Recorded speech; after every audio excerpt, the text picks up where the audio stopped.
Yóò fẹ́rẹ̀ ń bá ṣègbé ó bàbá. Ẹ jẹ́ gbàdúrà orúkọ Jésù, orúkọ ńlá Jésù, ọba tó pọ̀ nípa àtàgbára, àyàn ológo fún oore ọ̀fẹ́, àyàn ológo fún ọwọ́ rẹ agbára rẹ lórí ayé wa gbogbo.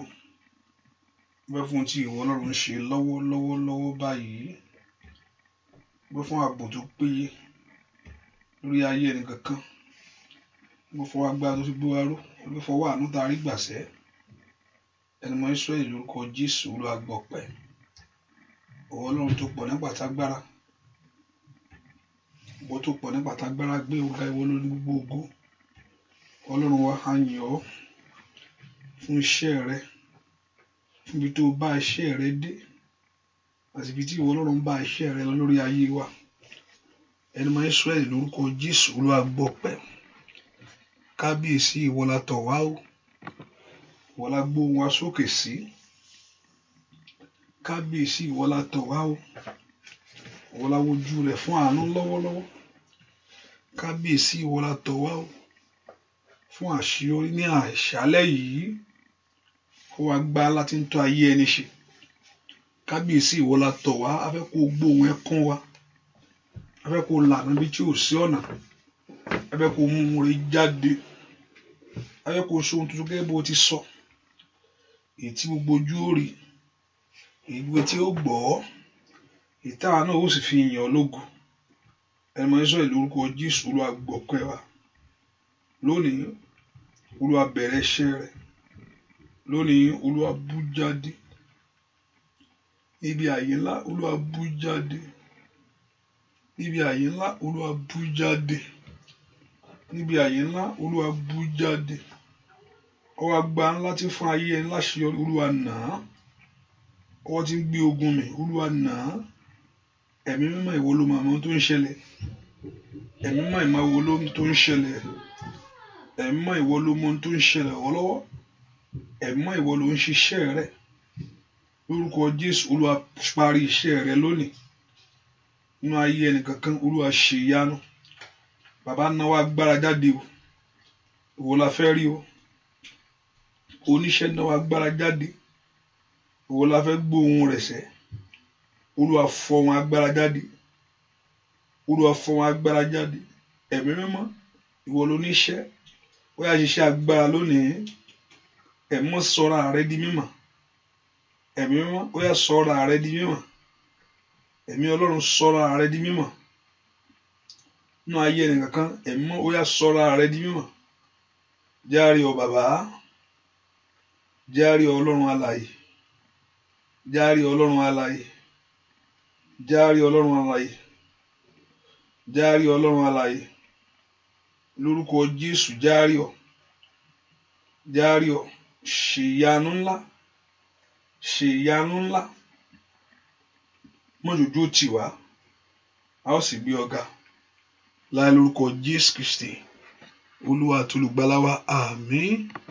Ọmọ Ọlọ́run nínú ọkàn rẹ ni bẹ́ẹ̀ kó gbé Ọlọ́run yẹn ga sẹ́, bẹ́ẹ̀ kó yìn ọba tó tó bẹ́ẹ̀ tó ju bẹ́ẹ̀ lọ. Òwú bẹ́ẹ̀ ṣe bẹ́ẹ̀ bàbá mi àgbà ńlá, ẹni tó ń dúró tó ẹni, ẹni tó ń bá wa ṣe. Ká dúpẹ́ fún oore ọ̀fẹ́ lẹ́ẹ̀kan sí, oore ọ̀fẹ́ ìpamọ́ rẹ̀, oore ọ̀fẹ́ ààbò rẹ̀. Ọba tí ò gbàgbé rẹ̀, ọba tí òjò dẹni yẹ̀yẹ́, ọba tí òjò dẹni ẹ̀gàn, ọba tí òjò tì ọ́. Òun náà mo fẹ́ kó yìn lọ́wọ́lọ́wọ́ báyìí. Ọlọ́run mi ò mọ̀ ṣe, ẹni tó ní mi ò ṣe, ẹni tó mọ̀ mí mo gbé ọ̀gá. Ẹ kó dúpẹ́ lọ́wọ́ rẹ̀ sẹ́. Kí ni fi yìn ọ́? Kí ni fi dúpẹ́ oore ńlá, oore bàǹtìbàǹtì, oore kọ̀bìtìkọ̀bìtì? Dúpẹ́ lọ́wọ́ Ọlọ́run ọba tó ń bọ̀ ọ́ ṣe. Ó bá dúpẹ́ lọ́wọ́ rẹ̀ sẹ́, ó bá fi gbogbo ògo ìfún. Ó ṣé ó ṣé ó ṣé o, ó ṣé ó ṣé ó ṣé ó ṣé o. Ọlọ́run mi mo yìn ọ́, Ọlọ́run mi mo gbé ọ̀gá, mo gbé ọ̀gá fún iṣẹ́ rẹ̀.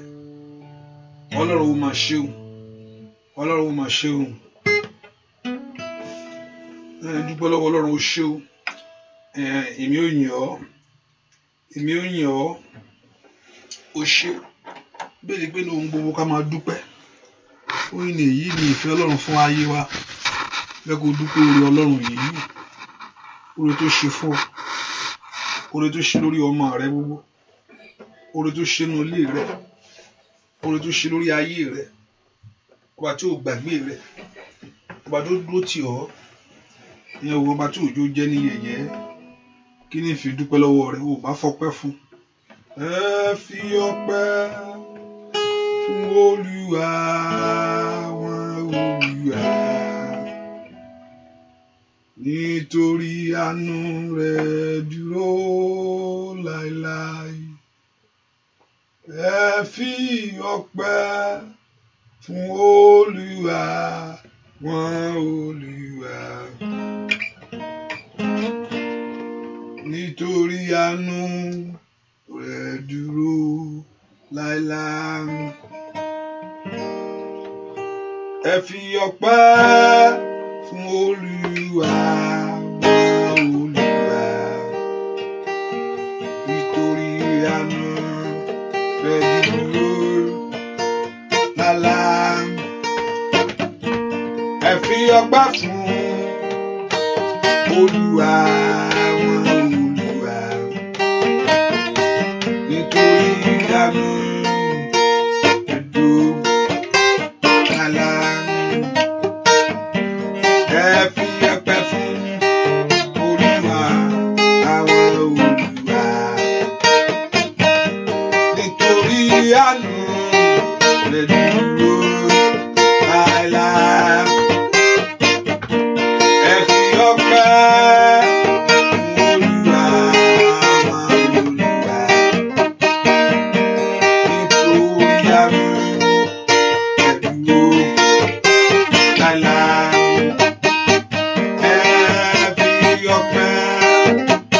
Olúwa àwọn Olúwa, nítorí àánú rẹ̀ dúró láéláé.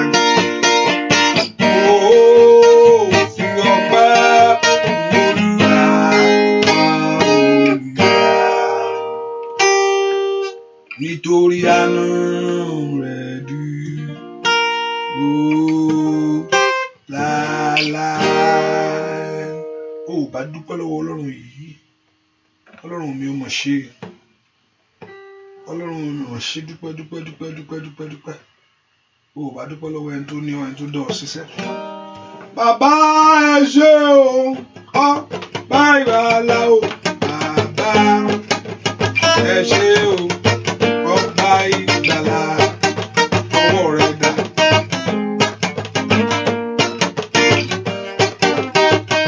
Bàbá mo dúpẹ́ o, ọba ìgbàlà o. Bàbá ẹ ṣé o, ọba ìgbàlà, ó gbà mí tilétilé o. Bàbá ọba ìgbàlà, óyá o wá. Ẹ ṣé o, ọba ìgbàlà, ó gbà mí tẹbí tará o. Ọba ìgbàlà o, ẹ ṣé o, ọba ìgbàlà, ẹ ṣé. Olódùmarè ńlá, ọba mi, ọba mi ṣe àṣeyọrí. Ọlọ́run kábíyèsí ńlá, óyá o, lórí ọmọ rẹ. Ọba mi, óyá o. Bàbá mo dúpẹ́ o, ọba ìgbàlà o.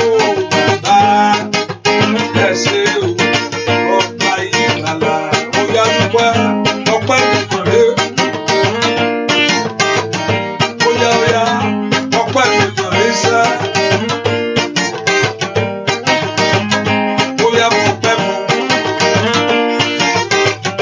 Ó ní bàbá mo dúpẹ́ o, ọba ìgbàlà sá. Ó ṣé o, ọba ìgbàlà, óyá o. Ọpẹ́ fún kábíyèsí Olódùmarè.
ọkàn rẹ dúpẹ́ lọ́wọ́ ẹni tó ní ọ lónìí.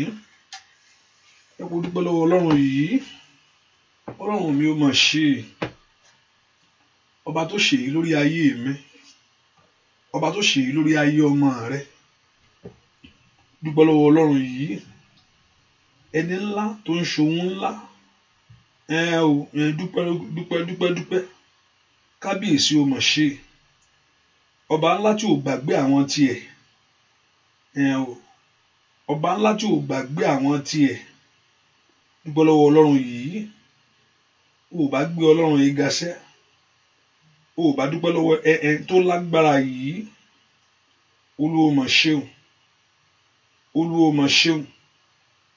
Dúpẹ́ lọ́wọ́ Ọlọ́run yìí. Bẹ́ẹ̀ kò fi ọkàn rẹ dúpẹ́ sẹ́. Bẹ́ẹ̀ kò fi ọkàn rẹ yìn. Ọlọ́run ó ṣe. Ọlọ́run ó ṣe. Dúpẹ́ lọ́wọ́ Ọlọ́run yìí, mo gbé ọ̀gá. Dúpẹ́ lọ́wọ́ Ọlọ́run. Ọpẹ́ lèèyàn ń dún wájú Olúwa. Ọpẹ́ lèèyàn fi ń gbà kan. Ó fẹ́ kó mórè tó ti ṣe. Ó fẹ́ kó mórè tó kó lè kó ẹni tí bá dúpẹ́ àná lérí mi gbà. Kábíyèsí rẹ o bàbá. Kábíyèsí rẹ o bàbá mi. ọba ńlá tó ṣohun ńlá gbígbé ẹnìkan ló sọ ayé ró kábíyèsí rẹ o bàbá ó mọ̀ tó kábíyèsí rẹ o bàbá mi àgbà ńlá mo ní kábíyèsí rẹ o bàbá mo lérò pé ohun gbogbo ṣe tó ó tó yanjú ọ̀rọ̀ rẹ sẹ́ ojú ohun tó bá wá lọ kábíyèsí rẹ o bàbá mi ọba ńlá tó ṣo ohun ńlá ó ìgbélégbé tó ṣo ayé ìlú kábíyèsí rẹ bàbá ó yá sọ bẹ́ẹ̀ kábíyèsí rẹ bàbá ọba tó jí àfọ́jú ó lajú afọ́jú sẹ́lá ó yá ojú òkú dìde kábíyèsí bàbá Jésù kábíyèsí lè gbọ́ ó yá ó kábíyèsí rẹ bàbá ó yá ó kábíyèsí rẹ bàbá Olódùmarè ní kábíyèsí rẹ bàbá gbogbo àdúrà rẹ kábíyèsí rẹ bàbá ọba tí ó kọ ohun ìṣẹ́ kábíyèsí rẹ bàbá tó sọ nípa rẹ kábíyèsí rẹ bàbá kábíyèsí ó yá kábíyèsí akọ́dá ayé Olódùmarè kábíyèsí ayayaya àwílẹ̀ rẹ bẹ́ẹ̀ kábíyèsí rẹ aṣọ̀kan ayé Olódùmarè ńlá kábíyèsí rẹ bàbá olóbẹ́ ojú bẹ́ẹ̀ lọ kábíyèsí rẹ bàbá tó bẹ́ẹ̀ lọ́sẹ̀ kábíyèsí ó yá kábíyèsí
rẹ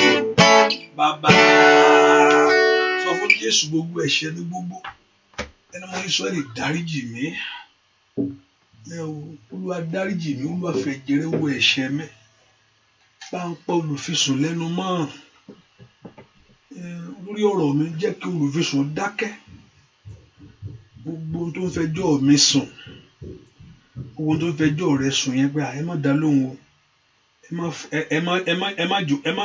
ẹ má fún o àkílódé ṣẹ̀rí iwájú rẹ Joshua ó dún wájú wa and the Satan is resisting him ìṣúná ó ń tì í pé no don't do it torí pé aṣọ ẹ̀gbẹ́ ń bẹ lọ́rùn rẹ̀ wá gbogbo ẹ̀ṣẹ̀ mi gbogbo abẹ́ tí olùfisùn tó ń fẹjọ́ mi sùn orúkọ Jésù lọ́wọ́lọ́wọ́ Ọlọ́run jọ̀ọ́ àṣírí Olúwa dáríjì ẹ̀jẹ̀ rẹ̀ jọ̀ọ́ wẹ̀ ẹ̀ṣẹ̀ mi gbogbo ẹ̀jẹ̀ rẹ̀ jọ̀ọ́ wẹ̀ àbàwọ́n mi ò bá porúkọ Jésù bí tó wà sẹ́ ẹ̀jẹ̀ rẹ̀ kó wẹ̀ ẹ̀ṣẹ̀ mi gbogbo ẹ̀jẹ̀ rẹ̀ kó wẹ̀ àbàwọ́n mi ẹ̀jẹ̀ Jésù wẹ̀ ẹ̀ṣẹ̀ mi gbogbo.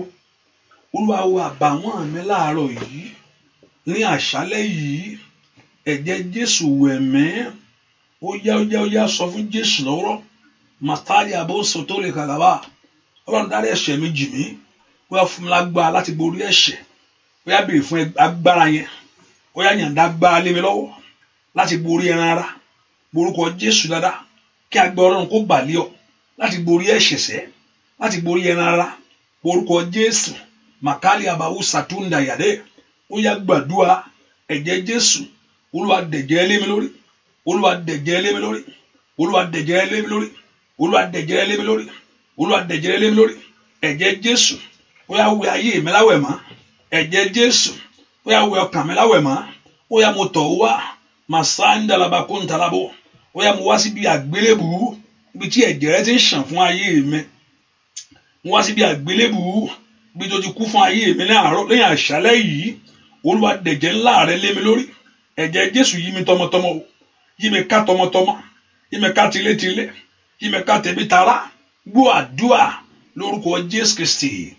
Olúwa wá sọ fún Ọlọ́run ní àṣálẹ́ yìí pé Olúwa ẹ̀jẹ̀ ni kó rò lórí ayé mi o. Olúwa ẹ̀jẹ̀ rẹ ni kó rò nítorí ayé mi lónìí. Ẹ kó orúkọ Jésù. Olúwa ẹ̀jẹ̀ rẹ ni kó rò nítorí mi. Má ro ti ṣe mi bàbá, ẹ̀jẹ̀ rẹ ni. Torí tó bá àánú ni ẹ̀jẹ̀ rẹ̀. Olúwa ro ti ẹ̀jẹ̀ rẹ nítorí ọ̀rọ̀ ayé mi. Your blood. Ask the Lord this, Lord, your blood, ẹ̀jẹ̀ rẹ ni kó rò. Olúwa ro ẹ̀jẹ̀ ni kó rò torí tèmi sẹ́.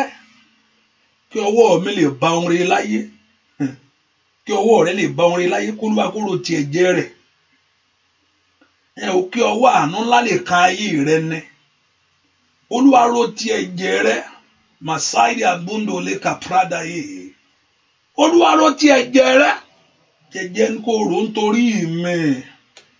Borúkọ Jésù. Ẹ̀jẹ̀ ń kó rò nítorí mi. Ẹ̀jẹ̀ ń kó rò nítorí ayé mi. Ọlọ́run ro ti ẹ̀jẹ̀ rẹ nítorí mi lónìí. Ẹ̀jẹ̀ Jésù yá wẹ̀ ayé mi láwẹ̀ mọ́. Ẹ̀jẹ̀ Jésù tú ayé mi ṣe. Ẹ̀jẹ̀ Jésù sọ mí di ẹni ọ̀tọ̀ lónìí. O bá béèrè fún ẹ̀jẹ̀ ẹni. Ẹ̀jẹ̀ tí ń tú ayé ẹni ṣe. Ẹ̀jẹ̀ tí ń torí ẹni ṣe. Olúwa fẹ̀jẹ̀ wẹ̀ mí. Ẹ̀jẹ̀ ẹni kó rò sẹ́. Olúwa ro ti ẹ̀jẹ̀ rẹ. Ro ti ẹ̀jẹ̀ rẹ. Alágbára. Mo jò já sásán. Ó tẹ ẹ̀jẹ̀ rẹ. Jésù mi o. Bàbá mi má gbà mí lọ́wọ́ ogun èṣù sẹ́. Tẹ̀jẹ̀ rẹ ní kí o rò. Bàbá mi má gbà mí lọ́wọ́ ogun èṣù. Tẹ̀jẹ̀ rẹ ní kí o rò. Ó pọ̀ lọ́wọ́ alágbára tí ń fìyà jẹ ayé ẹni. Ó gbà lọ́wọ́ alágbára tó fẹ́ kó kú sínú bójì àṣetì. Bàbá mi má gbà mí lọ́wọ́ ogun èṣù sẹ́. Tẹ̀jẹ̀ rẹ ní kí o rò. Ro tẹ̀jẹ̀ rẹ. Alágbára. Ó tẹ̀jẹ̀ rẹ. Jésù yìí. Bàbá mi má gbà mí lọ́wọ́ ogun èṣù. Bàbá tẹ̀jẹ̀ rẹ ní kí o rò. Óyá. Ó tẹ̀jẹ̀ rẹ. Alágbára. Ó tẹ̀jẹ̀ rẹ. Jésù yìí.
ó tiẹ̀ jẹ́ lórí ayé mi kó gbà mí lọ́wọ́ agbára olùfisùn mo ní ọ̀tá náà tó wá fẹ́ jẹ̀yàn yà wọ́n máa ń mú nǹkan lọ náà ni ọ̀tá náà ò dídí náà yẹn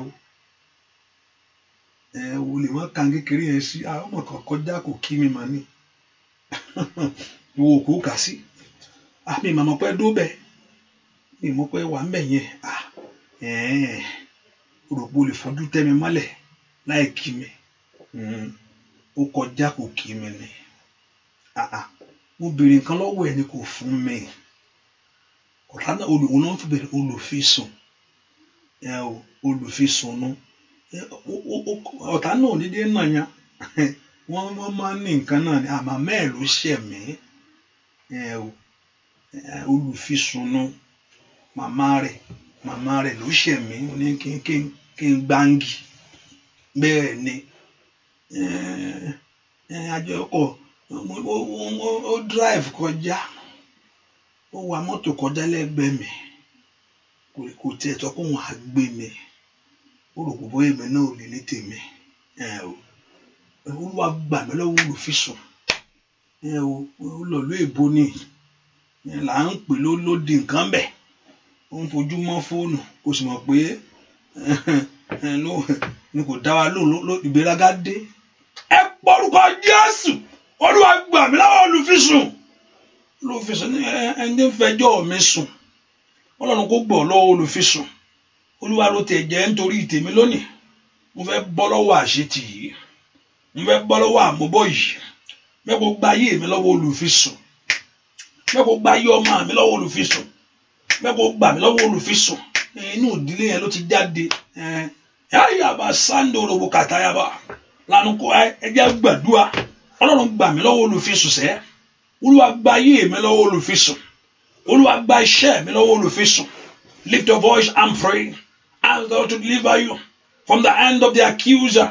Orúkọ Jésù Olúwa gbà mí tílétílé gbà mí tọmọtọmọ ẹni tí ń fẹjọ́ mi sùn lọ́wọ́ ajayé ẹni níyà lọ́wọ́ apọ́n ayé ẹni lójú ẹ gbàdúrà ẹ porúkọ Jésù manum brando sataliada oya Olúwa gbà mí lọ́wọ́ olùfisùn ènìyàn sẹ́ èdè ń gbógun ti ayé mi lọ́wọ́ olùfisùn ènìyàn sẹ́ èdè ń fẹjọ́ mi sùn lọ́wọ́ ajayé ẹni yà sẹ́ gbọ́ àdúrà lórúkọ Jésù Kristi Olúwa wá orúkọ Jésù Olúwa gbà mí lọ́wọ́ ẹni tí ń pọ́n ayé mi lójú Olúwa gbà mí lọ́wọ́ májẹ̀mú àfìyàjayé ẹni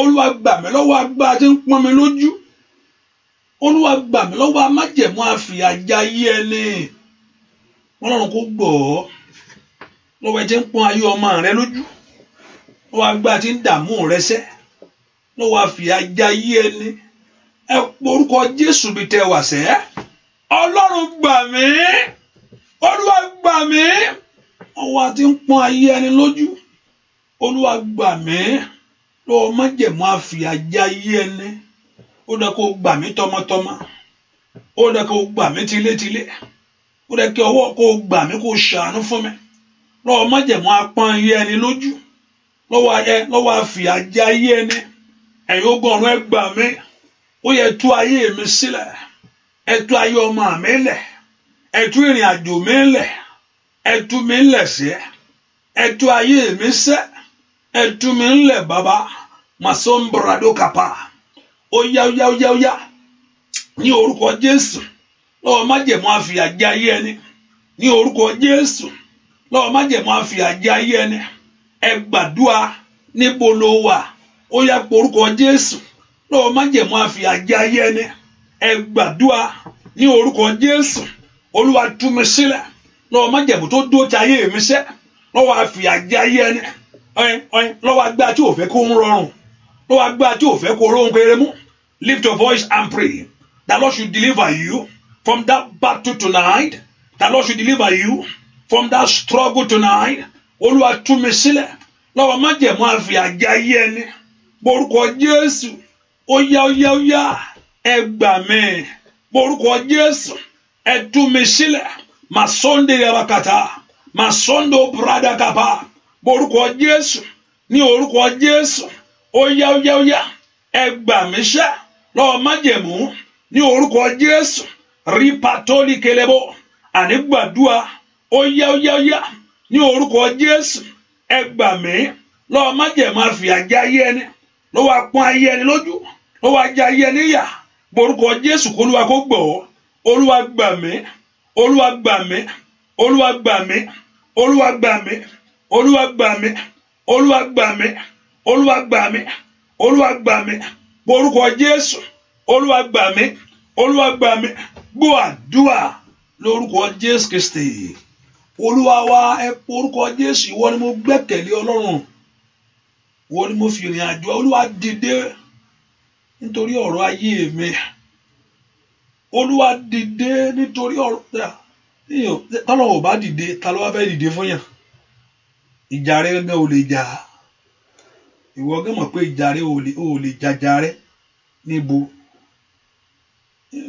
kí ló ní ìwọ ò fọ̀ lóru náà ìwọ ò gbanúgi jáde àwọn mímọ̀ pé wọ́n ń gbògi jáde agbá òwò wá ní Olúwa dìde Olúwa jà ìjà mi ní àjàṣẹ́gun ni kò jàjà mi lónìí bẹ́ẹ̀ kò gbà mí lọ́wọ́ apọ́n ayé ẹni lójú Olúwa gbà mí lọ́wọ́ májẹ̀mú àfìyàjẹni Olúwa fà mí jáde lóko tí mo wà yìí kò tẹ́ mi lọ́rùn Olúwa yí ìpín mi padà sí rere Olúwa yí ìpín mi padà sí rere Olúwa mú mi jáde lọ́wọ́ májẹ̀mú àfìyàjẹni lọ́wọ́ ohun tí ayé ju ayé mi sí lọ́wọ́ ẹ̀ka ènìyàn lọ́wọ́ ohun tí ayé ju ayé mi sí malumbrado satalabagadawa manimbredo toko pradakata malimbredo sundo brande seketelebo manombrendo sotoli kalabaye malumbredo sundo brando satalaba lọ́wọ́ májẹ̀mú tí ayé ju ayé mi sí níbi tá fi ìpín mi sí ẹni tó pọ̀ nípa àtàgbára ó yá fa ayé mi jáde màsó tó toli kẹlẹ́bó kaba ó yá orúkọ Jésù mi tó wàṣẹ ó dá kó bọ́ lọ́wọ́ májẹ̀mú yẹ ó gbọ́ àdúrà lórúkọ Jésù Kristi Olúwa wá ìwọ tó ti ṣe àkíní yẹn ó mọ̀ dá kó o ṣe ẹ̀ Olúwa mo rán ọ níṣẹ́ Olúwa mo bá ọ sọ̀rọ̀ báráyé báráyé bẹ̀rẹ̀ ayé mi jáde Olúwa mo rán ọ níṣẹ́ Olúwa mo bá ọ sọ̀rọ̀ lórí ọmọ báráyé báráyé bẹ̀rẹ̀ ayé mi jáde óyá o.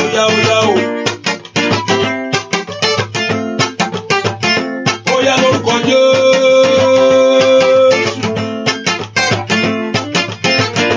ẹni tó ní ọkọ dìde torí ayé rẹ o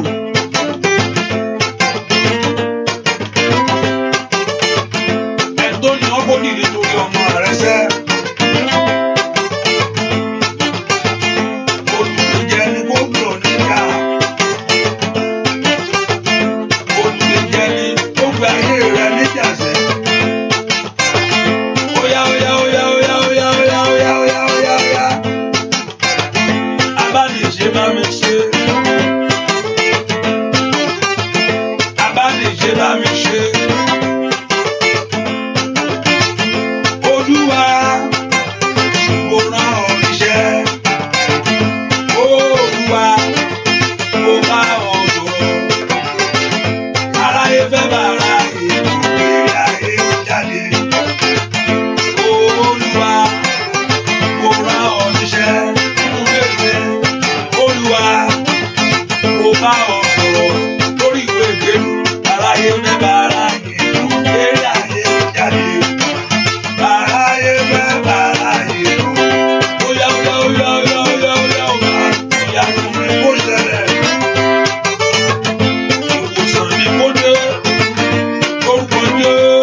Bọ́tà fẹ́ bọ́tà kọ̀ Olúwa ṣe lè fún mi.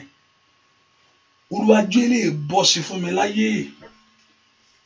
Gbogbo ogun tó ń dó tì mí tí ò fẹ́ kí n rí àṣeyọrí. Ọwọ́ ìkànnìyàn tí ò fẹ́ kó làjà. Agbára ẹtì tí ò fẹ́ kó débẹ̀. Gbogbo májẹ̀mú ajá yí ẹnu kulẹ̀ tí ò fẹ́ kí n láṣẹ kí n borí délé. Ẹ pe orúkọ Jésù. Olúwa bàjẹ́. Báyé fẹ́ báyé kọ̀. Ilé ayé mi jáde wá. Ọmọ mi jáde wá. As the Lord should manifest it. Orúkọ Jésù mi tó wà sẹ́. Mo ní bí aráyé fẹ́ bí aráyé kọ̀.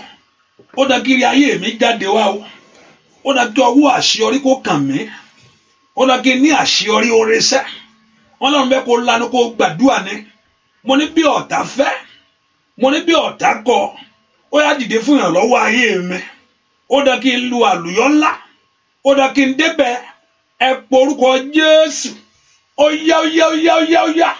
Ẹni tó ní mí dìde fún ayé mi lọ́wọ́lọ́wọ́. Àní pe orúkọ Jésù bí tó wà sẹ́. Ẹni tó ní ayé mi dìde. Pe orúkọ Jésù. Bí aráyé fẹ́ bí aráyé kọ̀.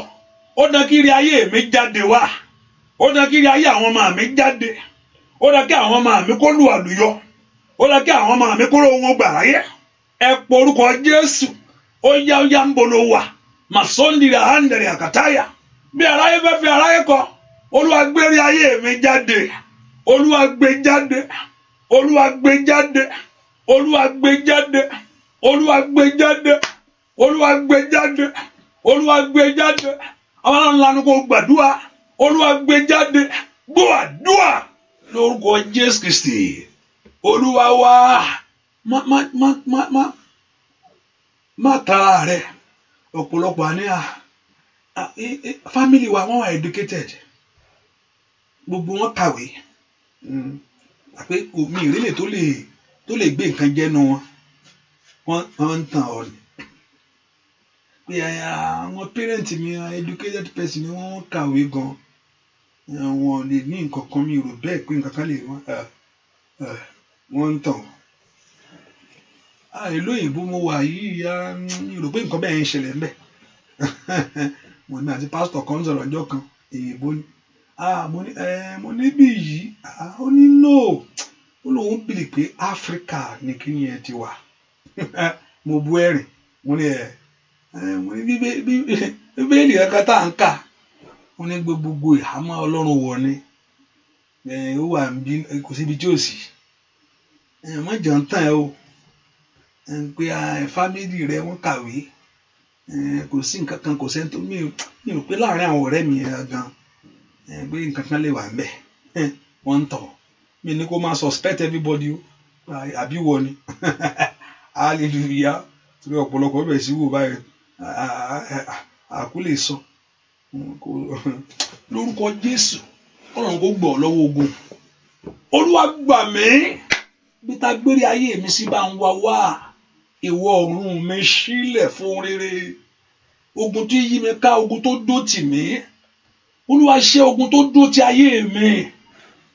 Olúwa ṣẹ́ ogun tó dó ti ayé mi. Màkàlì àbàbò sàtàlì àbàkàtàyàbà. Olúwa ṣẹ́ ogun tó dó ti iṣẹ́ mi. Olúwa ṣẹ́ ogun tó dó ti ìrìn àjò mi.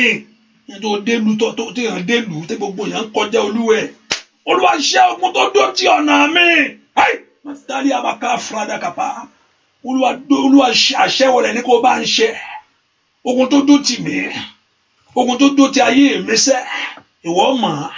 Ọmọ tó ń lé yẹn ta yóò fẹ́ kó ní. Ọmọ tó fẹ́ débi ta yóò fẹ́ kó dé. Ọmọ orin tó ń rò fún ara rẹ tí a yóò fẹ́ gbà fún ọ. Ó gbàdúrà ni. Ọlọ́run gbà mí. Ogun tó dó tì mí. Màgálì àbàwò sàtàlìà. Màní ń bèrèdó kàbírù sáìdà. Ó yá gbà mí. Ó yá. Ọlọ́run lanu kó gbàdúrà. Ó di dandan kó gbàdúrà sí ẹ. Gbọ́ àdúrà lórúkọ Jésù Kristi.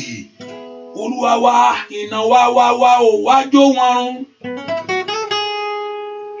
Iná wá ò wájó wọn run.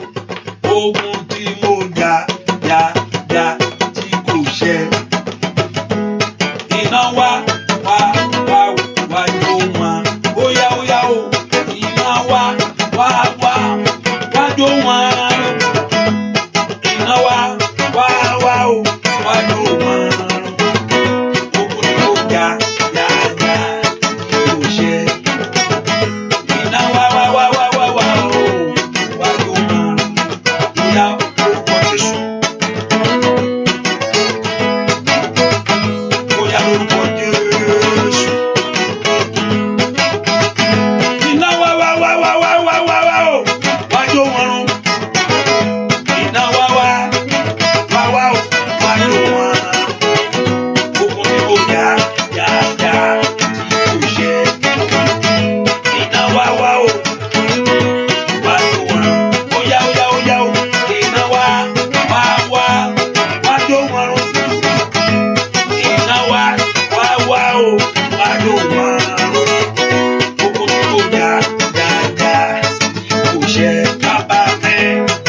ara rẹ nítorí ibi tó ti wá Nàìjíríà ló ti wá you are from Nigeria you are whatever you are whether you are from Nigeria. Mo bá arákùnrin kan sọ̀rọ̀ ní ọ̀sán yìí mo wá ń sọ fún nǹkan báyìí pé ó ní no kí n fara mi balẹ̀ pé òun mọ̀ pé ọwọ́ ayé leléyìí o bẹ́ẹ̀ ni fún ara ẹ̀ ló sọ pé ọ̀rọ̀ nǹkan tó ń ṣẹlẹ̀ sóhun ọwọ́ ayé ni èmi tẹ̀sí sọ pé àbí ká tẹra mọ́ ká ṣe nǹkan míì ó ní fara rẹ̀ balẹ̀ òun mọ̀ pé tí ìdíwọ́ tó ní yìí lóòótọ́ tí mo sì wò lóòótọ́ èmi gán mọ̀ pé tẹ́tẹ́ mo kàn ń wà bí ọ̀rọ̀ yẹn ṣe díẹ̀ àbí bóyá kò ń ṣe kínní and myself èmi tí wọ́n fẹ́ fi courage sí pé jẹ́ ká fara rẹ̀ balẹ̀ ó ní kí n fara mi balẹ̀ ọwọ́ ayé lélẹ́yìn inú ayé òun mọ̀ pé òun sojú lásán òun á ní pé oní kò sí nǹkan wọ́n ń tàn ọ́ èmi gán mọ̀ pé báwo gbogbo ẹ̀ ṣe wá ń yí tó ń yí sọ́tún tó ń yí sósì báyìí òun gbọ́dọ̀ mọ̀ pé lóun mọ̀ pé ọwọ́ ayé lélẹ́yìí òun á ní ta ló ń ṣe ẹnìkan bá ṣe ń gbàdúrà kí ni yóò lọ mo fẹ́ tì dànù ṣùgbọ́n thank God mo rí i pé àwòrán kan wà níbì kan àwòrán picture bá ṣe gbàdúrà yẹn mo ti rí bá ṣe kọrin yẹn mo ti rí picture èèyàn ni hallelujah ohun tí wọ́n wá ṣe fún mi ni pé thank God for cell phone and I bless the name of the Lord and thank God for cell phone and your selfie. You know how to take your selfie all the time. You are in the mall, you are selfing it. You are in the street, you are. Ẹlòmíràn tẹ kó gbé rẹ̀ pamọ́. Oúnjẹ rí ló ń jẹ yó. Ẹnìkan wà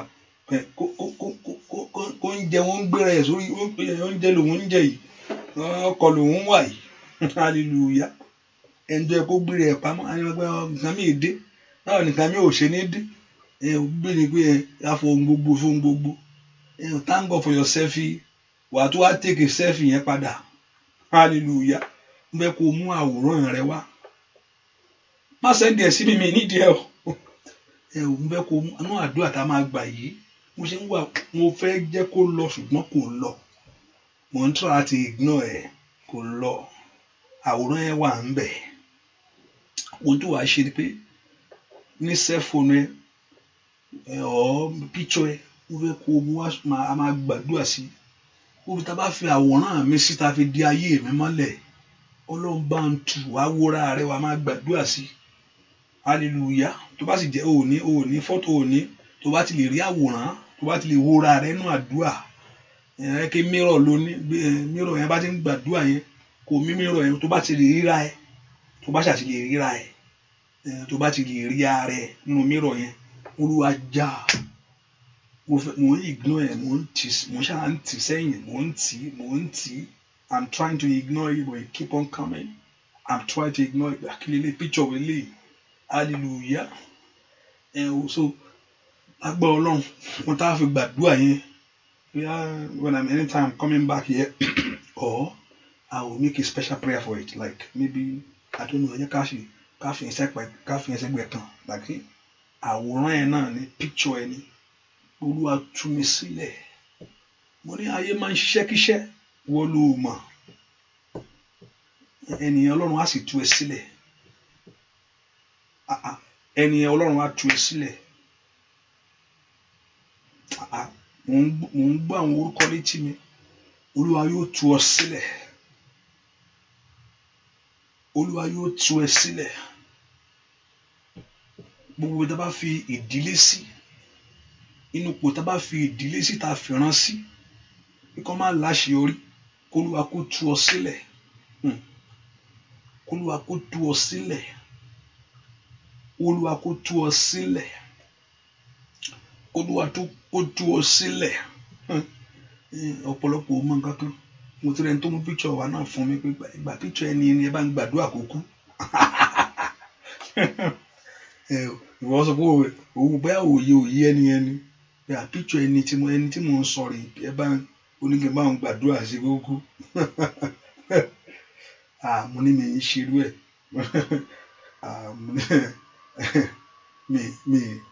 àwọn tó ń ṣerú ẹ̀ wá àwọn tí ó gbà pé thank you very much iye báyìí lówó rẹ̀ mo ní àánú mi ṣerú ẹ̀ àánú mo ní olè kò lè mi ò kí gbàdúrà kéèyàn kú ó fẹ́ ní ìṣẹ́gun ni pé kó fẹ́ àdúgbò mi ìmọ̀ bóyá ó tún ní nǹkan mi lọ́kàn pé àpíṣọ ẹni tí mò ń sọ rèé ẹ bá ń gbàdúrà sí kó kú ó ti o mo sọ́ọ̀rì ọlọ́run ò ní gbọ́ yẹn kò lè gbọ́. Orúkọ Jésù Olúwa tú mi sílẹ̀ lọ́wọ́ ogun tó di ayé mi mú ogun tí ò fẹ́ káwọn ọmọ mi gbérí. Ask the Lord to deliver your life from the battle. Orúkọ Jésù Olúwa mo fẹ́ bọ́ lọ́wọ́ ogun yìí mo fẹ́ bọ́ lọ́wọ́ àṣetì yìí mo fẹ́ bọ́ lọ́wọ́ ogun tó di ayé mi mọ́lẹ̀ mo fẹ́ bọ́ o Olúwa mo fẹ́ bọ́ Olúwa tú mi sílẹ̀ lọ́wọ́ ogun tó jù mí lọ yìí ogun kan máa ń jù yẹn lọ kò lè ju Ọlọ́run lọ orúkọ Jésù Olúwa tú mi sílẹ̀ lọ́wọ́ ogun tó jù mí lọ lọ́wọ́ àríṣẹ́ṣe èmi yìí èyí tó jù mí lọ tó ti gbàdúrà sí tó ti gbàwẹ̀ Olúwa tú mi sílẹ̀ màá ṣe é délé bá kúrò bá kàfà lọ́wọ́ àrẹ ọmọ bíi mi yìí Olúwa gbà mí ọmọdún tó ti wà nù rẹ̀ ó mà kárí ababu sàdá ask the Lord to deliver you ẹ pọ orúkọ Jésù mi tẹ wà ní Olúwa tú mi sílẹ̀ Olúwa gbà mí lọ́wọ́ ogun tó dó tì mí lọ́wọ́ ogun tí ò fẹ́ kí n láṣeyọrí ayaba sí kẹtẹlẹmọ kàfà óyá ayaba sí tètè kàtà má tòtòlí kẹlábọ ogun kan ò lè kí Jésù máa ṣe ogun kan ò lè kí Jésù máa ṣe ẹni tó bá bọ̀dé fún ayé mi igbe ńlá òkè óyá ogun kan ò lè kí óyá ogun kan ò lè kí Jésù máa ṣe ẹni tó bá bọ̀dé fún ayé mi igbe ńlá òkè ogun kan ò lè kí Jésù máa ṣe ogun kan ò lè kí Jésù máa ṣe.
Ṣeré o ọ̀rọ̀ àwòrán tí mò ń sọ yìí má fi ṣeré hallelujah ọ̀rọ̀ àwòrán tí mò ń sọ yìí má fi ṣeré fẹ́ kó gbàdúrà lórí àwòrán ara rẹ kankan fún ara rẹ kó wúra rẹ kó sì gbàdúrà lẹ́yìn ìgbà yẹn wàá rí ìyanu ẹni tọ́lọ́run á tú sílẹ̀ hallelujah tèmi gidi wí tèmi olóníṣẹ́ màá sọ tèmi kó sọ pé kí n tu ọ́ lẹ̀ báyìí lè ṣe èmi ẹ̀gán wẹ́n tó tu èmi lẹ̀ hallelujah ọlọ́run ní túyàn lẹ̀ ọlọ́run ló máa ń túyàn lẹ̀ o ọlọ́run ló máa ń túyàn lẹ̀ má fi ṣeré o wọ́n fẹ́ bá ní ká gbàdúrà lórí àwòrán yẹn lẹ́yìn kó gbàdúrà. I try to ignore it pé àníṣe kí lélẹ̀ àwòrán ni gbogbo àwòrán káwòrán tá a bá ṣiṣẹ́ sí èyí tó di ayé rẹ mọ́lẹ̀, àwòrán tá a bá ṣiṣẹ́ sí lórí ẹ èyí tó di ayé ẹ mọ́lẹ̀, èyí tó da ibikíbi tá a bá gbé ẹ pamọ́ sí pé kán máa rí ọ, ibikíbi tá a bá gbé àwòrán ẹ pamọ́ sí pé kán máa rí ẹ, pé wọ́n ní rí ẹ, pé kán máa rí ẹ, kán máa wá ọ, kán máa rí ẹ lórúkọ Jésù. Àkùndẹ wà ń bí mò ń ṣiṣẹ́ arábìnrin kan ó ti pẹ́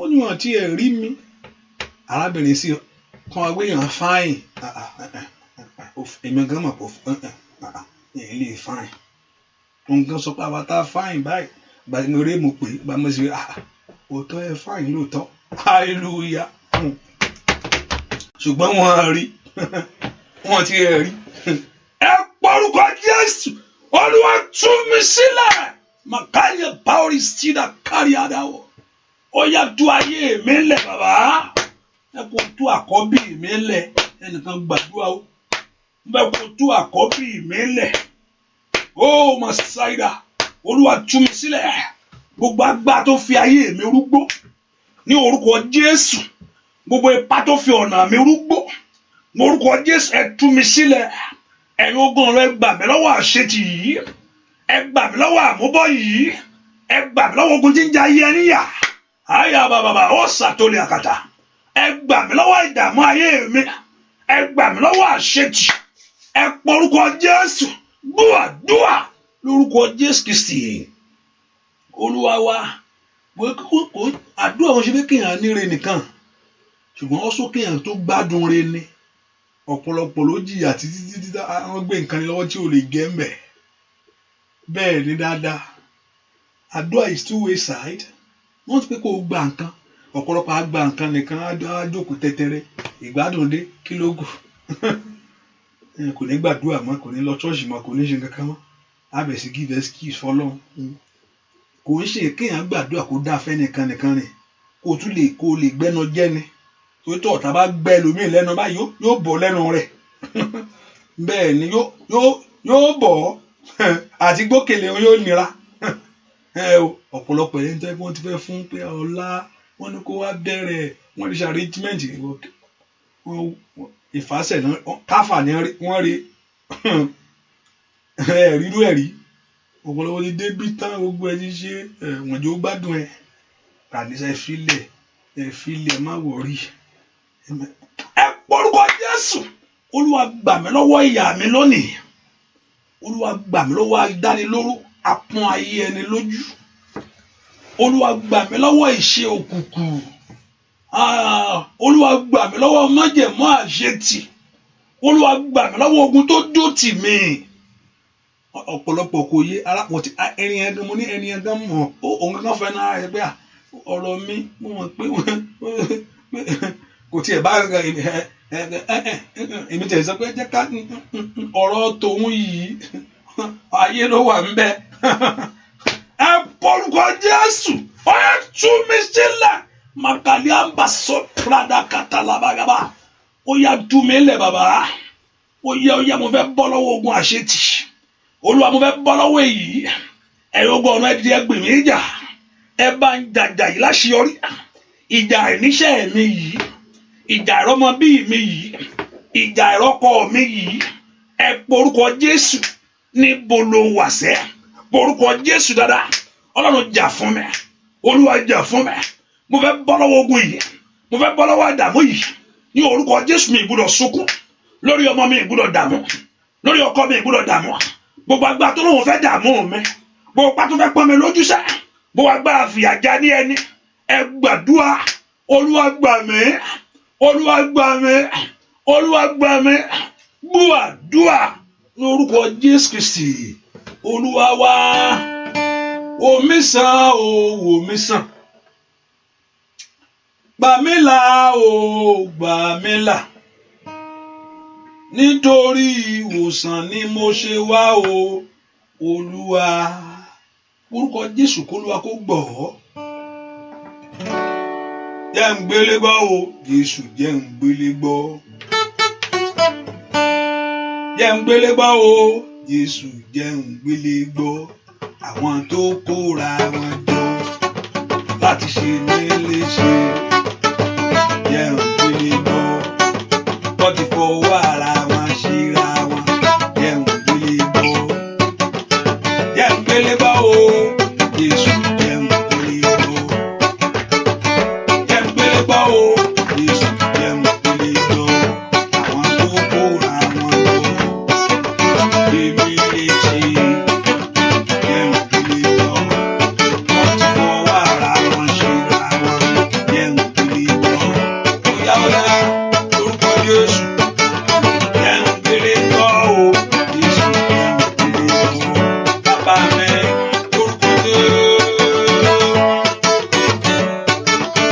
jẹ́ ń gbélé gbọ́ o Jésù jẹ́ ń gbélé gbọ́.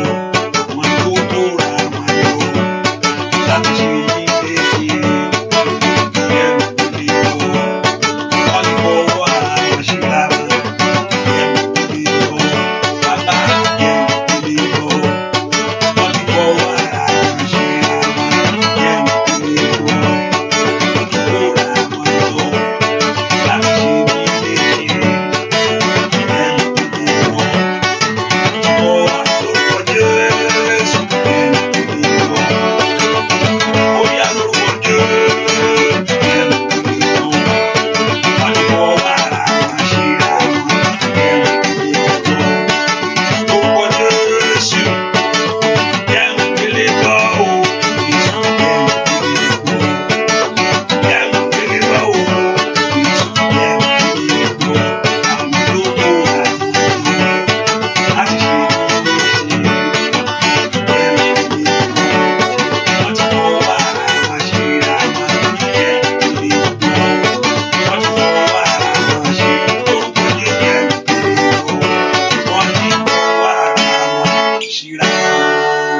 Olúwa dìde fún ìrànlọ́wọ́ mi.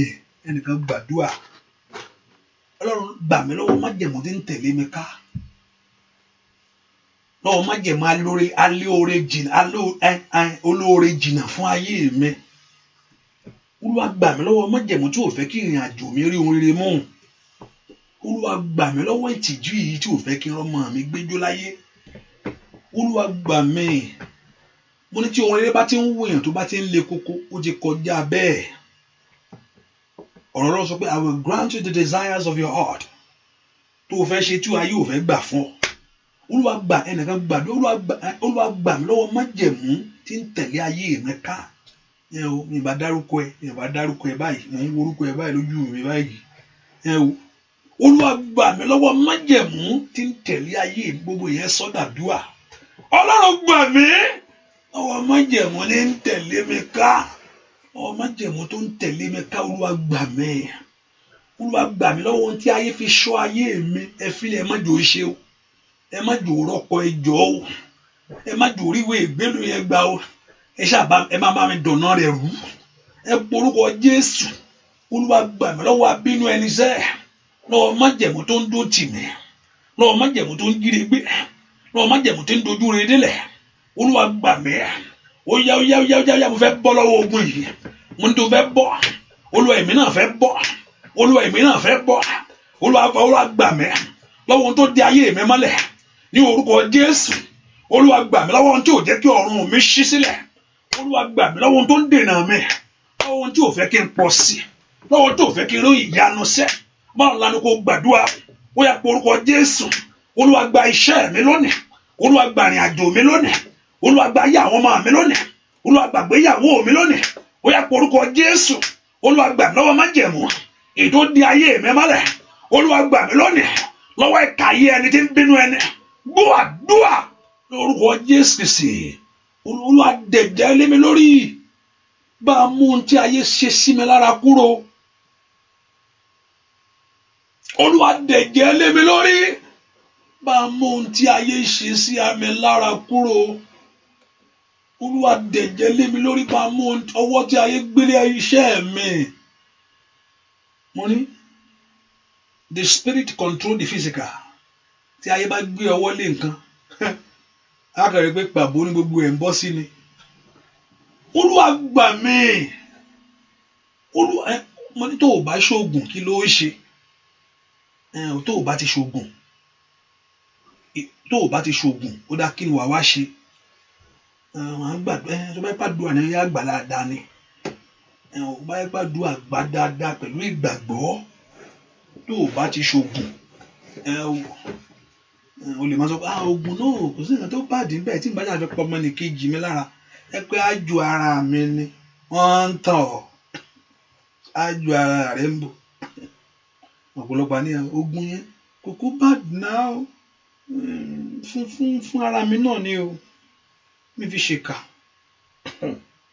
Èṣù he has nothing to offer you. He has nothing to offer. Á bèrè nǹkan mi lọ́wọ́ ẹ̀ bó bá yá.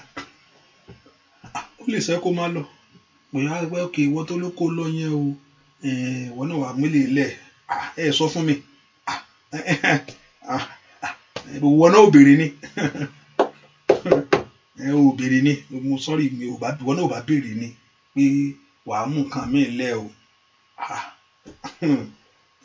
Ọlọ́rẹ̀ bí Jésù kò sí láyé yìí. Jésù lọ̀rẹ́ ọ̀rẹ́ òtítọ́. Ọ̀rẹ́ ayé yìí ó lè kọ̀ sílẹ̀. Ṣùgbọ́n Jésù kò jẹ́ gbàgbé mi. Kò jẹ́ gbàgbé mi o. Kò jẹ́ gbàgbé mi. Ọ̀rẹ́ òtítọ́ o. Kò jẹ́ gbàgbé mi. Hallelujah. Òun nìkan ló sọ̀rìn àjò ayé rẹ fún láti bẹ̀rẹ̀ pé Ọlọ́run ò ní ẹ̀tàn fún anybody. Ọlọ́run á sọ fún pé tó bá rìn dáadáa bó ṣe máa rí rèé o. Tó bá lè tẹ̀lé mi nǹkan tó máa ṣẹlẹ̀ rí kò sí ní parọ́. Hallelujah. I think on Sunday I was sitting down and I don't know what happened and I heard the little voice. I said, do you think I can lie to you? He said, I cannot lie. Lè parọ́. Okay, do you think I can lie? Ọlọ́run sọ do you think I can lie? Ṣé o rò pé ó lè parọ́ fún èèyàn? Because èèyàn náà bá bẹ̀rẹ̀ jókòó Ọlọ́run sọ pé òun lè parọ́. Ọlọ́run sọ pé òun lè parọ́ kẹ́. Ìdàmí wọ́n bẹ̀rẹ̀ jókòó okay ọ̀rọ̀ tó ń bá sọ bó ṣe máa rí nìyẹn kò sí. Wọ́n fi dúdú wọ̀nyí tó ní Olúwa ní fífún ni. Ìgbà tó wọ́n máa gbójú ẹ̀ síbẹ̀ á di funfun mọ́ ẹ lọ́wọ́ o. Ó ní I cannot lie. Ó rò pé mo lè parọ́. Do you think I can lie? No. Ó lè parọ́. God cannot lie. And he said in his word clearly, God is not a man to lie. Ohun tó bá sọ di àṣẹ. That's why he cannot lie. Ohun tó bá ti sọ jáde ó ti di àṣẹ ni. So he cannot lie. Olúwa ní kí n sọ pé àwọn èèyàn ń bọ̀. Ó rá àwọn èèyàn tó ń bọ̀. Ṣùgbọ́n kó o tó gbójú òkè wà rá àwọn èèyàn tó ń bọ̀. Ohun tó bá ti sọ ó di àṣẹ ni. So he cannot lie to anyone. Àwọn ni wọ́n sí ń bẹ̀ mọ́ Olúwa ni wọ́n wà ń bẹ̀. Mo tí wo bẹ̀lẹ́ àkọ́kọ́ mo náà wà ń bẹ̀ pàtó máa gbójú wà bá wọn bẹ̀. Torí ọ̀rọ̀ rẹ̀ àṣẹ ni. So he said, do you think I can lie? Ó ní ò lè parọ́ o. Ẹ ká porúkọ Jésù. Olúwa ṣẹ́ ogun ayé ogun tí ń tẹ̀lé mi ká.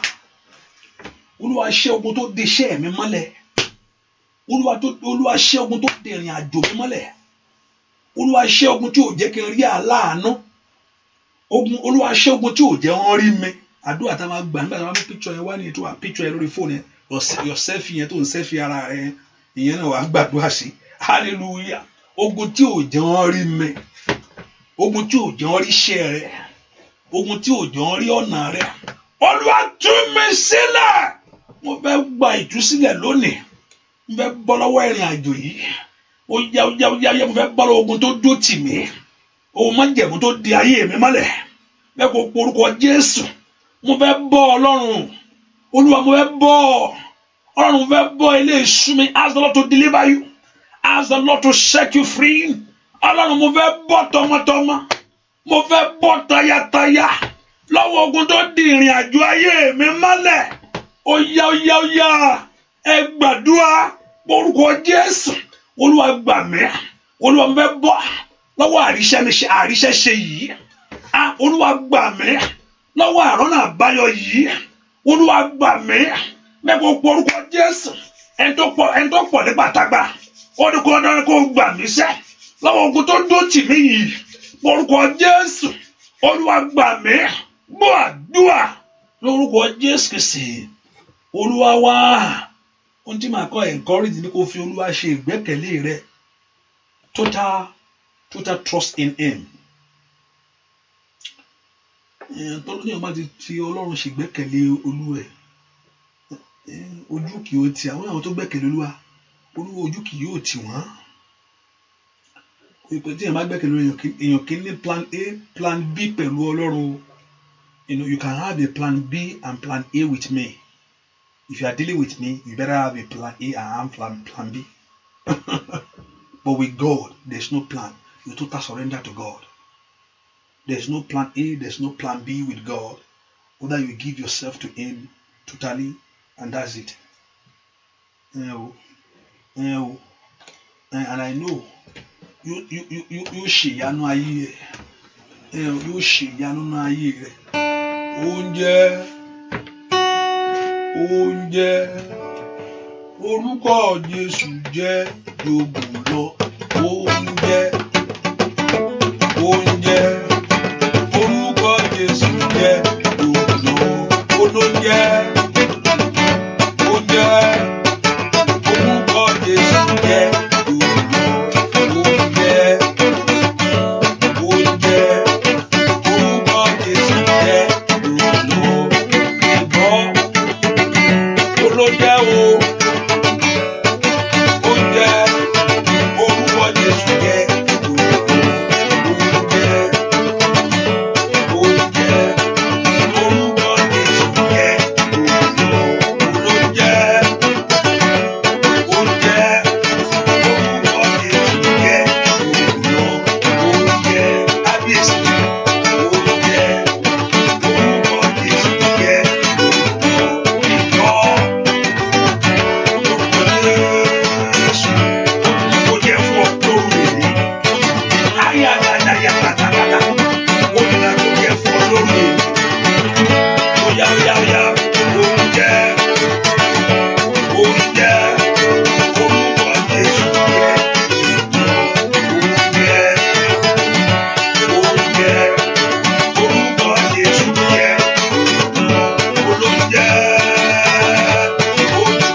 gbàdúrà fún ọ o ò ní gbọ́rọ̀ yìí burúkú lórí ọmọ ẹ láti skul ṣàmì dáadáa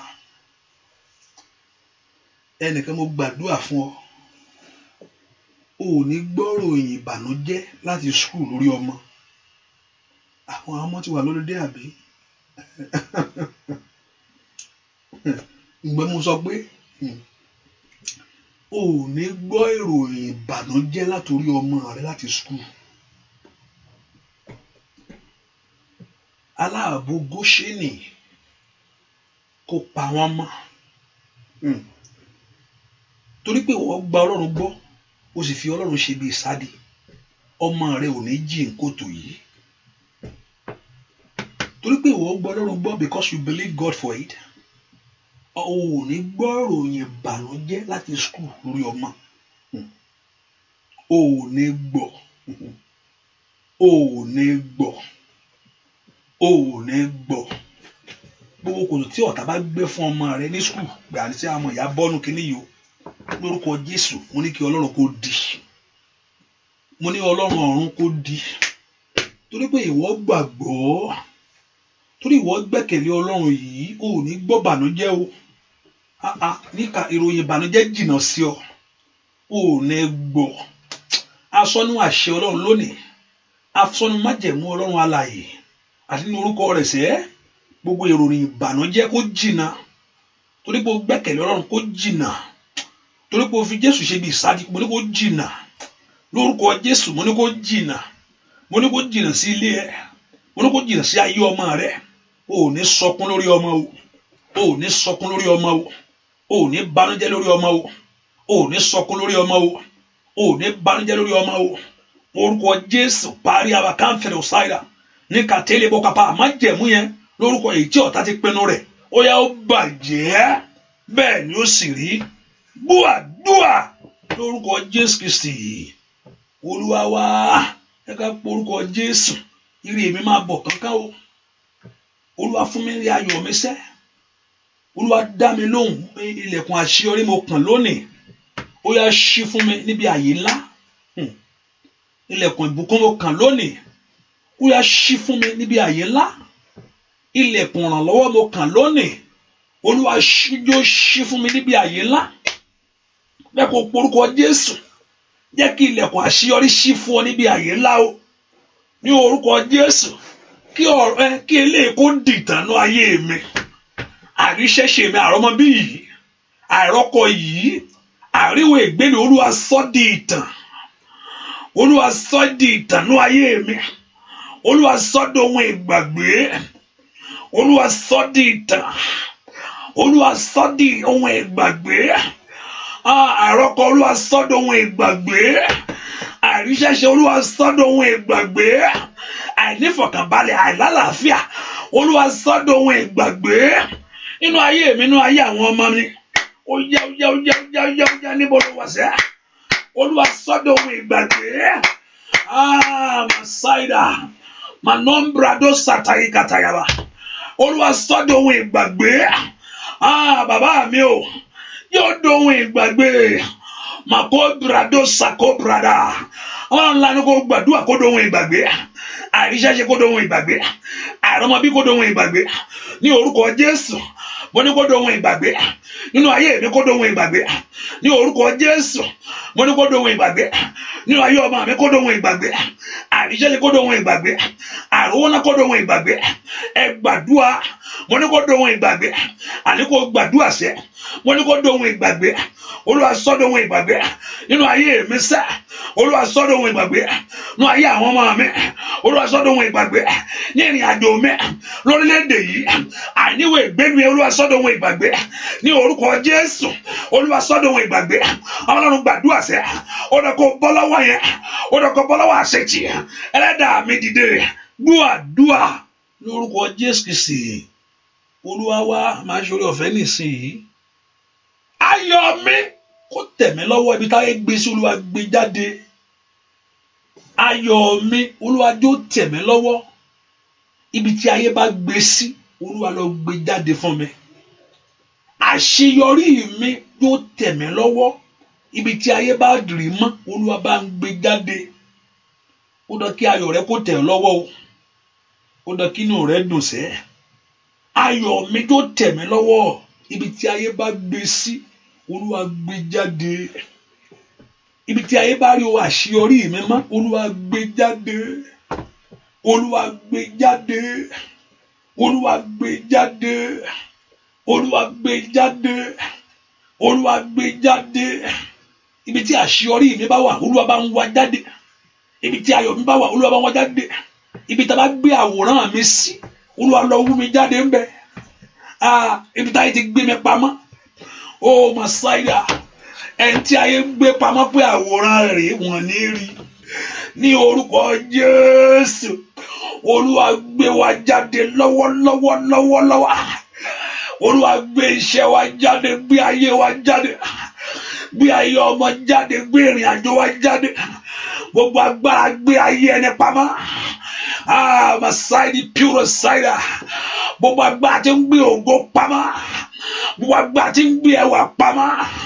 Gbogbo agbára tí ń gbé àṣírí pamọ́. Ya baba. Ya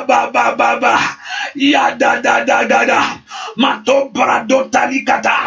Mato prado sotolikelebo kapa. Mato prado kapiru saida. Oya! Gbogbo agbára tó gbé ọ pamọ́. Oya jáde lọ́wọ́lọ́wọ́ yìí. Oya jáde. Lórúkọ Jésù. Oya jáde. Ohun tó di ayé ẹ mọ́lẹ̀ kó tú. Ohun tó di ayé ọmọ rẹ mọ́lẹ̀ kó tú. Ohun tó di ọ mọ́lẹ̀. Matoto likereba kape. Masodi abakari abokapiru sare. Oya kó Olúwa kó gbé ọ jáde. Ní orúkọ Jésù.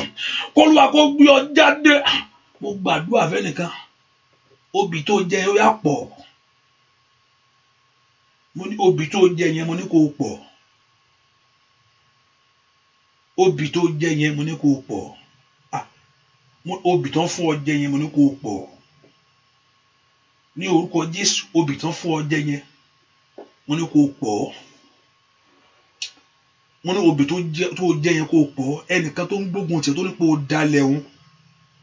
Ẹnìkan mo bá wáyé o. Ẹni tó ní ó dalẹ̀ òun. Ẹni tó ní ó dalẹ̀ òun tí ń ṣe ọ́ tó dó tì ọ́. Lórúkọ Jésù kọ́lọ́run kó fi àánú gbà ọ́. Ẹni tó ní ó dalẹ̀ òun tó ń ṣe ọ́ àti pé ó dalẹ̀ ni. Ìwọ ló dalẹ̀. Èyí tó wá dó tì ẹ́ tó dó sí Ọlọ́run. Lórúkọ Jésù Olúwa kó gbà ọ́. Ohun tó ti jẹ èyí tó ń gbòdì lára rẹ̀. Ohun tó ti jẹ èyí tó di ayé ẹ mọ́lẹ̀. Ohun tó ti jẹ tí òjò rólù lọ́wọ́. Lórúkọ Jésù gbogbo iṣẹ́kíṣẹ́ mo náà máa ń ṣiṣẹ́.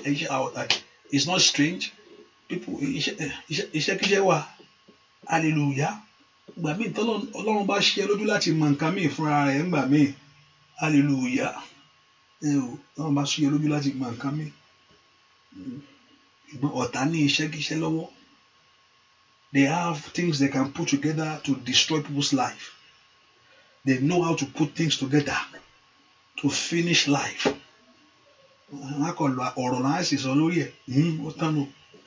Gbogbo iṣẹ́kíṣẹ́ lórúkọ Jésù ní àgọ́ ara ẹ̀. Every evil work in your life. Lórúkọ Jésù kó bàjẹ́. Ìyanu kó ṣẹlẹ̀. Ẹ pé orúkọ Jésù pé ìwọ Ọlọ́run.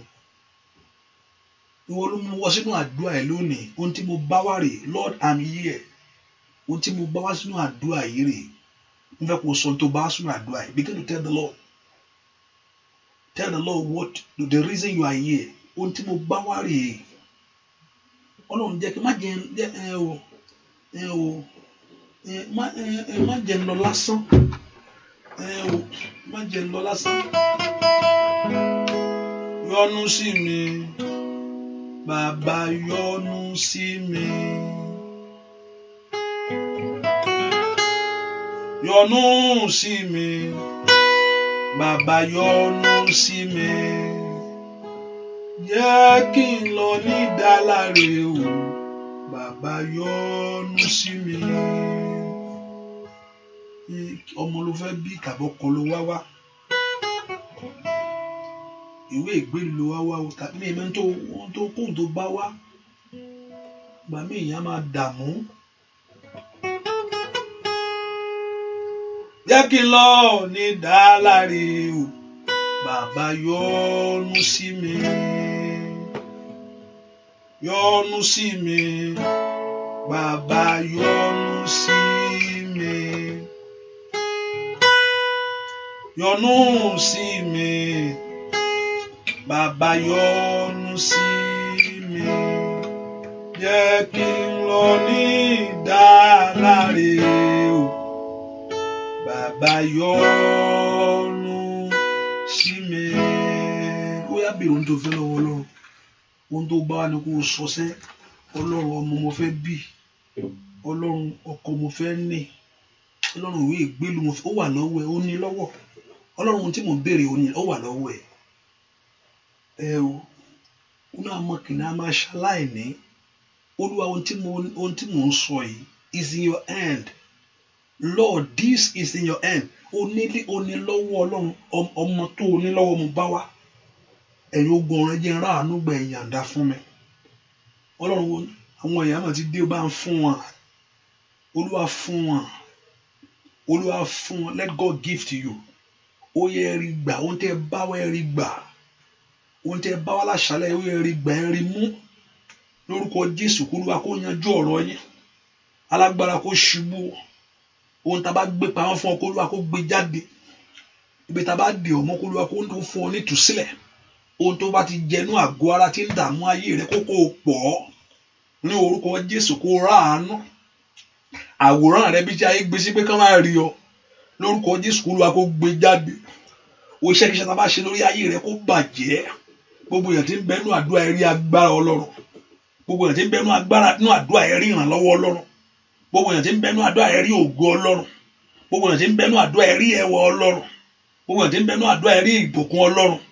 Ọlọ́run Ísírẹ́lì yáàbá ṣáìdà, jẹ́ kí àwọn yìí mọ̀ pé ìwọ ni Ọlọ́run.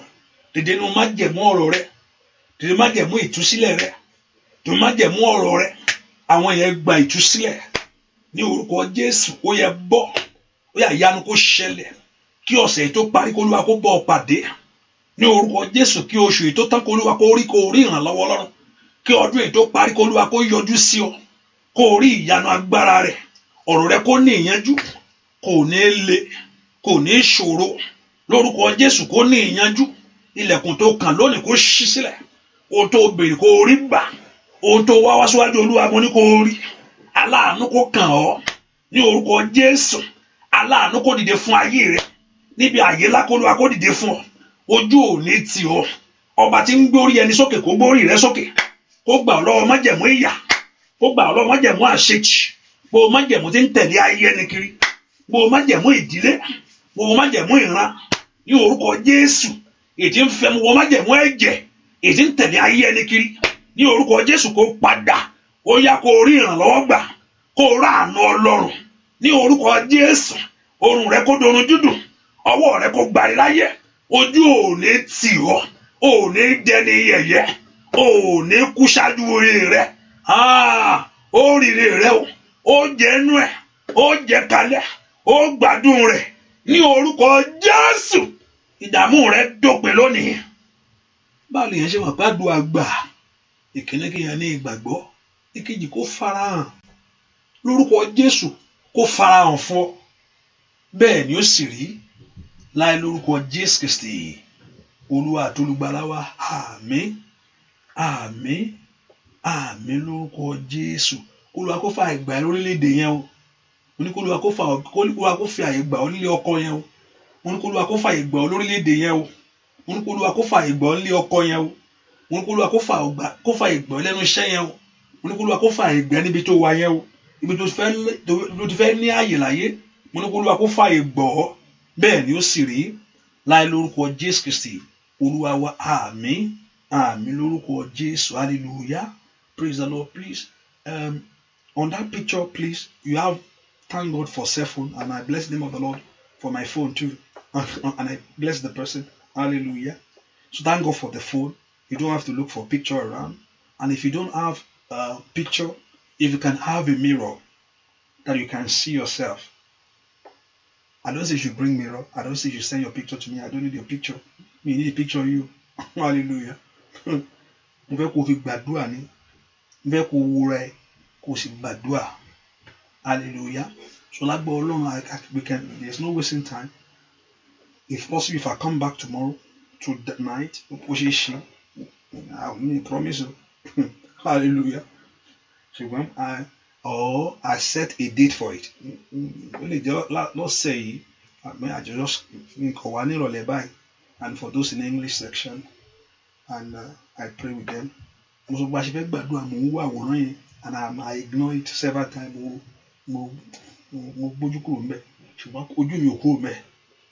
And I begin to look into it more details.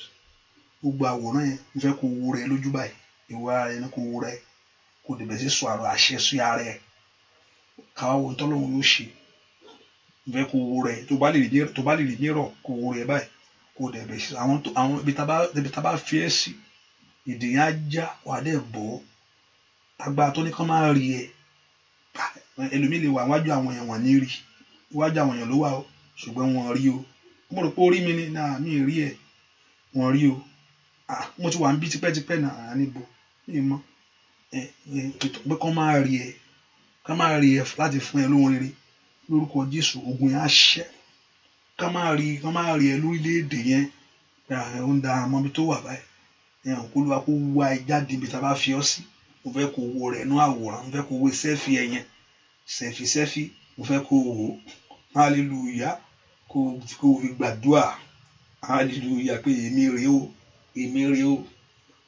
rèé o ìyanu ṣẹlẹ̀ o èmi rèé o ògo dìde o èmi rèé ìwọ rèé o èmi rèé o lórúkọ Jésù ó yá dìde bí ta bá gbé ẹ sí o kó wúra rẹ kó súre fún ara rẹ àwọn tó wù ọ́ tán gbàwòrán rẹ pé àwọn ọmọ lágbájá ìwọ rèé ibikíbi tó bá wà wọ́n ń fẹ́ nǹkan lù ọ́ ń fẹ́ kó fẹ́ padà hallelujah afẹ́fẹ́ kì í fẹ́ kó má kan gé oko àwọn tó ń fẹ́ sórí rẹ kí wọ́n náà bá wọn fẹ́ padà sẹ́ pé lórúkọ Jésù wọn wá o èmi rèé o lórúkọ Jésù ó yá dìde fún orin láyé o ìwọ sósósósó lórúkọ Jésù dìde fún orin láyé ọ̀rọ̀ ní káyé rẹ kó gba ọ̀rọ̀ ńlá kó dìde kó bọ́ lọ́wọ́ ẹ̀yà bẹ́ẹ̀ ni ó sì rí lágbọ́ Ọlọ́run a máa gbàdúrà yẹn bá ṣe ṣe o lè jù ọ́ sínú àwẹ̀ lórí ẹ o hallelujah ó lè jẹ́ náà sẹ́yìn today is Tuesday right tí n bá ní ká wá lọ́la Bible study hallelujah okay láká máa wò and let's see whether Thursday or Friday let's see but I'll start praying on it tomorrow in the morning like I don't know whether maybe I'll mention it in the morning for those that don't speak Yoruba and we've started praying on it concerning it. You look at yourself tó bá lè rí mirror it's okay mirror kò wo rẹ mo fẹ́ kó wo rẹ báyìí kó lè bẹ̀rẹ̀ sí sọ̀rọ̀ jáde tó bá ṣe lè mú àwọn ọmọ ẹ bá lè dá nìkan gbà fún ara rẹ̀ gbèlè lọ́wọ́ gbé píṣọ ẹ̀ lọ́wọ́ kó bẹ̀rẹ̀ sí gbà fún ara rẹ̀ tó wọn bá tó ọmọ tó gbàdúrà wọn lè wí táfàtà kò lè bá wọn ṣùgbọ́n ilé tó bá lè sọ fún ara rẹ̀ sọ kó o máa gbà fún ara rẹ̀ ni bẹ́ẹ̀ kó o gbà fún ara náà bẹ́ẹ̀ kó o gbà ní fún ara rẹ̀ pé èmi ibikíbi mo lè gbàdúrà kó Jésù wàá sì rí ìtúsílẹ̀ ẹni tó fẹ́ tú ọ sílẹ̀ yóò tú ọ sílẹ̀ èyí tí ṣe Jésù yóò sì já gbogbo ìdè yẹn bẹ́ẹ̀ ni ó sì rí hallelujah and also I urge you to as I will begin to mention Majorosui. I will continue to mention this because faith coming by hearing this, it can sink in your mind. I want people that will come to support the work of God monthly. You do this monthly based on your own capacity, on your own, not like on your own thing. So I have a relief of this. Hallelujah. So I have relief. Hallelujah. So I want people to be a blessing to the work of God monthly basis. And I want you to commit to it on your own way. I will not say this amount. No, I'm not going to say that. I don't know, but do your best and leave the rest. Hallelujah. Do the best. Do your own. Commit to your own thing. If it's so if it's $10,000 you can do. Pastor. Yes. God will bless you more than that. If it's whatever thing your own way, like the little like a widow might, whatever thing that God has given to you, but I want you to do it on monthly basis because it's a monthly bill. This is not 3-month bill. This is 3 monthly bills. So let's do our best. And if you want to do that, you can do that from those in America. I think Zelle is okay and Cash App is okay for you. And for the whole world, You can use PayPal. For those in London, you can use Santander Bank. Also, in another way, you just do your best and let's leave the rest for Jehovah God. And I pray, kó bá ti múlẹ̀ kó mọ̀ fún ìbùkún. Ọlọ́run, àwọn èèyàn yìí ò gbọdọ̀ fún wọn lẹ̀ lásán. Jẹ́ pé ìwọ ni Ọlọ́run tó rán mi níṣẹ́ o. Jẹ́ pé ìwọ ni Ọlọ́run tó rán mi níṣẹ́ tí mi ẹ̀ sì gbégbá yìí. Bá fi ohunkóhun tán bá fẹ́lẹ̀ dá padà fún wọn ní ìlọ́po. Ọlọ́run Ísírẹ́lì, ohun tí mo béèrè rèé, ohunkóhun tán bá ti fílẹ̀ ó fẹ́ kó dá padà fún wọn ní ìlọ́po. Make this place a fertile place. As a gift, return to them in a double fold. Jẹ́ wọ́n mọ̀ fún ìyanu. Jẹ́ wọ́n mọ̀ fún àṣeyọrí. Jẹ́ kán sì mọ̀ fún ìbùkún. Ire ayọ̀ tí ń retí ó yẹ rí gbà.